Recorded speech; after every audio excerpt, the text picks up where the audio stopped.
નમસ્કાર, બીઈ ન્યૂઝમાં આપનું સ્વાગત છે। ચાલો જોઈએ ભાવનગરમાંથી અત્યારે મળી રહેલા સમાચાર। હવે જોઈએ આજની એક મહત્વપૂર્ણ ખબર। ભાવનગર શહેરમાં અશાંત ધારાના કડક અમલની માંગ સાથે આજે એક વિશાળ રેલી યોજવામાં આવી હતી। શહેરના ડોન ચોક, ગીતા ચોક અને ક્રેસન્ટ સર્કલ સહિતના વિસ્તારના રહીશો દ્વારા જિલ્લા કલેક્ટર ડોક્ટર મનીષ બંસલને આવેદનપત્ર પાઠવવામાં આવ્યું છે। સ્થાનિકોએ આક્ષેપ કર્યો છે કે અશાંત ધારો લાગુ હોવા છતાં અમુક વિસ્તારોમાં મકાનોનું વેચાણ થઈ રહ્યું છે। આ સાથે જ સ્થાનિકોની હેરાનગતિ અને માંસ ફેંકવાની ઘટનાઓને લઈને લોકોમાં ભારે રોષ જોવા મળી રહ્યો છે। ભાવનગર શહેરના મધ્યમાં આવેલા ગીતા ચોક, ડોન ચોક અને ક્રેસન્ટ સર્કલ વિસ્તારમાં સ્થાનિક રહીશો છેલ્લા ઘણા સમયથી ભારે હાલાકીનો સામનો કરી રહ્યા હોવાની ફરિયાદો ઉઠી છે। આજે મોટી સંખ્યામાં હિન્દુ સમાજના ભાઈઓ અને બહેનો રસ્તા પર ઉતરી આવ્યા હતા। મોતીબાગ ટાઉન હોલ ખાતેથી એક વિશાળ રેલીનું આયોજન કરવામાં આવ્યું હતું, જે રેલી શહેરના મુખ્ય માર્ગો પરથી પસાર થઈ કલેક્ટર કચેરી સુધી પહોંચી હતી। સ્થાનિકો દ્વારા વહીવટીતંત્ર સામે ગંભીર આક્ષેપો કરવામાં આવ્યા છે કે આ વિસ્તારોમાં અશાંત ધારો લાગુ હોવા છતાં વિધર્મીઓને મકાનનું વેચાણ થઈ રહ્યું છે।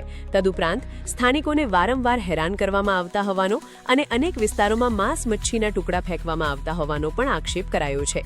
આવી વારંવાર બનતી ઘટનાઓના કારણે સ્થાનિક લોકોની ધીરજ ખૂટી છે અને આજે જિલ્લા કલેક્ટર ડોક્ટર મનીષ બંસલને આવેદનપત્ર આપીને રજૂઆત કરવામાં આવી છે। આ આવેદન મારફતે શહેરમાં અશાંત ધારાનો કડક અને પારદર્શક અમલ થાય તેવી ઉગ્ર માંગ કરવામાં આવી છે। રીના શાહપુરો મેયર ભાવનગર।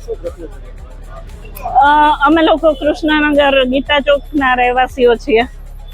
મોટા ભાગે કૃષ્ણનગર અને ગીતા ચોકમાં જૈન અને બ્રાહ્મણોનો રહેવાસ છે, એટલે ત્યાં વસવાટ કરે છે। આ બંને કમ્યુનિટી વેપાર અને વાણિયા છે, તો વેપાર સાથે સંકળાયેલી અથવા તો શૈક્ષણિક શિક્ષણ સાથે સંકળાયેલી કમ્યુનિટી છે। બંને ખૂબ શાંતિપ્રિય કમ્યુનિટી છે, છતાં પણ વારંવાર વિધર્મીઓ ત્યાં ક્રોસ કરીને આવે છે અને આવીને ત્યાં આગળ અમારી પ્રોપર્ટીઓ ઉપર ઘરે ઘરે પૂછવા આવતા હોય છે। બહેનો એકલા હોય ઘરમાં, એ સમયે પૂછવા આવે છે કે તમારે પ્રોપર્ટી વેચવાની છે, તમારું મકાન વેચવાનું છે, અમે તમને વધારે પૈસા આપશું તમારે જો વેચવું હોય તો। આ રીતની પ્રવૃત્તિઓ થતી જોવા મળે છે। અત્યારે 3-4 ત્યાં આગળ આ લોકો વચ્ચે રહેવા આવી ગયા છે, બોર્ડી ગેટ થી ગીતા ચોકના રસ્તા ઉપર, અને વારંવાર બધાના ઘરની આસપાસ માંસાહારી પદાર્થ કે એગના છીલકા કે આવું બધું નાખી જાય છે અને ઘરની આગળ નાખીને જાય। એટલે અમે જે કમ્યુનિટી બટેટા લસણ ડુંગળીથી પણ આઘા હોઈએ છીએ, એ લોકોને હંમેશા આવું બધું બહાર નીકળે દેરાસર જવા માટે ત્યારે આવું જોવું પડે, એ અમારી માટે ખૂબ આઘાતજનક છે અને અમારી માટે અસહ્ય પ્રવૃત્તિ છે। અમારી માંગ છે કે તાત્કાલિક ત્યાં કેમેરા ચાલુ થાય અને ત્યાં જલ્દીથી એક પોલીસ ચોકી નાનકડી બને, જેથી કરીને અમે બોર્ડી ગેટ અને ગીતા ચોકના રહેવાસીઓ જે પણ છે એ લોકો અસલામતી જે અનુભવે છે એમાંથી અમે શાંતિથી રહેવાસ કરીએ। અશોક ગોહિલ, હિન્દુ યુવા સંગઠનના પૂર્વ જિલ્લા અધ્યક્ષ અને સામાજિક કાર્યકર, ભાવનગર।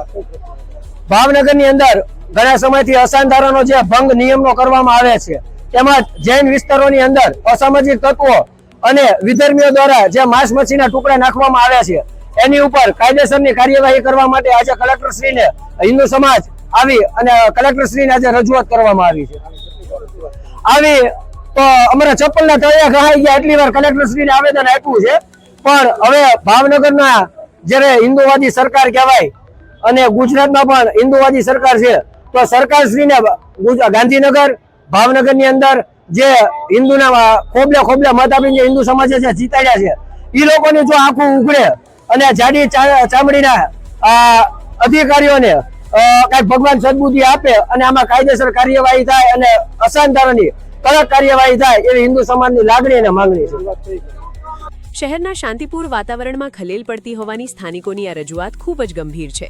મોટી સંખ્યામાં લોકોની આ રેલી દર્શાવે છે કે સ્થાનિક સ્તરે સમસ્યાએ મોટું સ્વરૂપ લીધું છે। હવે જોવું એ રહ્યું કે કલેક્ટર કચેરી અને વહીવટીતંત્ર દ્વારા આ મામલે અશાંત ધારા હેઠળ કયા પ્રકારના નક્કર પગલાં લેવામાં આવે છે। ભાવનગર શહેરના તમામ સ્થાનિક સમાચારો અને સતત અપડેટ્સ માટે જોતા રહો તમારી પોતાની ચેનલ બીઈ ન્યૂઝ। નમસ્કાર।